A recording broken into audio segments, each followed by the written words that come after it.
Tier 6. South Korea. Korea tried this in the early 2010s. A handful of startups, some genuinely clever engineering, none of them survived past the prototype stage. The problem wasn't the technology. It was math. You can't outprice a Chinese supply chain while selling into a domestic market too small to cover your R&D.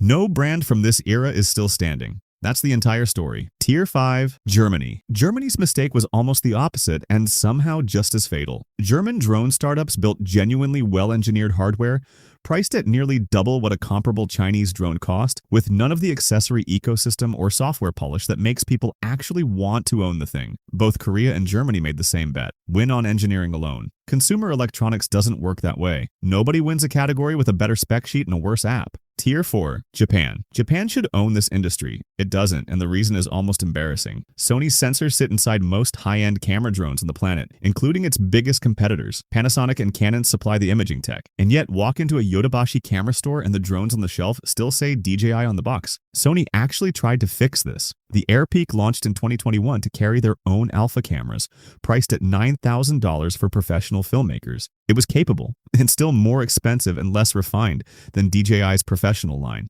Professionals noticed immediately. The division has been quiet since Japan builds the eyes of the entire industry and still doesn't own a single face people recognize. Tier 3. France. France almost pulled this off, and how it almost happened tells you what it takes to compete with the market leader. Parrot's Anafi series, released in the mid-2010s, was compact, foldable, and priced competitively.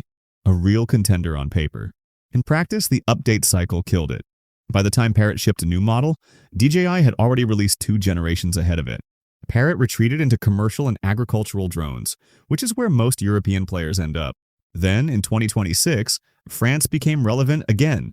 Not because Parrot got better, but because of a decision made in Washington. When U.S. regulators blocked new Chinese-made drones from the market, Parrot was one of the few brands granted a temporary exemption as an allied manufacturer.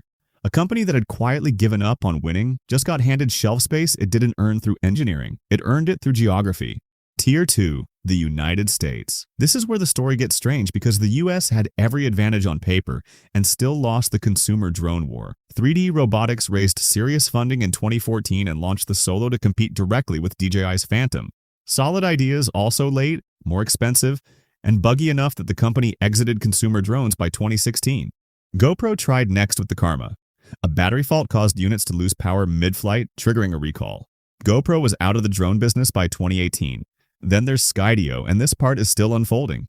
Skydio built the best obstacle avoidance in the industry, but still couldn't compete on price, so in 2023 it walked away from consumer drones entirely to focus on government and enterprise contracts.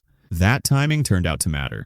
In December 2025, the FCC blocked new Chinese-made drone models from US authorization. Months later, Skydio, the largest American drone company left standing, announced a $3.5 billion US manufacturing expansion. The company that couldn't win on merit might win by regulation. Tier 1. China. Nothing on this list has actually dislodged the company at the top, and that should surprise you. DJI still holds roughly 70% of the global consumer drone market, even after losing FCC authorization for new models in one of its largest markets in December 2025. The drones already on shelves before the ban took effect are still legal to sell, still legal to fly, and still better than almost everything competing against them. DJI sued the FCC in February 2026, and that case is still in court. Autel Robotics, the other Chinese manufacturer, despite years of marketing itself as the US-headquartered alternative, got added to the same restricted list in the same ruling.